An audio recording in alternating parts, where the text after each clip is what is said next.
வாழ்க வையகம், வாழ்க வையகம், வாழ்க வளமுடன்.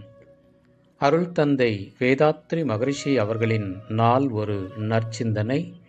ஜூன் மாதம் 12ஆம் தேதி.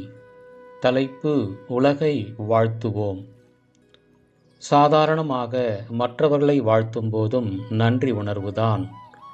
நமக்கு நன்மை செய்தவர்களை வாழ்த்தும் போதும் நன்றி உணர்வுதான். ஆனால் தீமை செய்யும் ஒருவனை வாழ்த்தும் போதோ அவன் நல்லவனாக மாறுகின்றான்.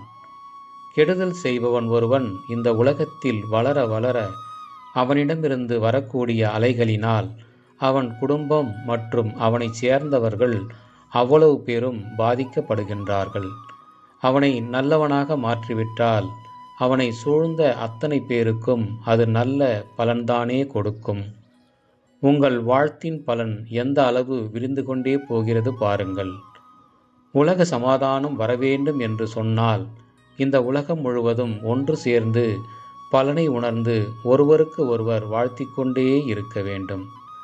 பிறகு தலைவர்களை வாழ்த்துவது அல்லது இன்னும் மற்ற எதிரிகளை வாழ்த்துவது என்று ஆரம்பித்தால் ஒரு குறிப்பிட்ட ஒரு காலத்திற்குள்ளாகவே உலக சமாதானம் வந்துவிடும். அந்த அளவு ஒற்றுமை ஏற்பட்டுவிடும். இதை அனைவரும் மனம் விரும்பி ஏற்றுக்கொள்ளத்தான் வேண்டும். அருள் தந்தை அவர்கள் வாழ்க வளமுடன்.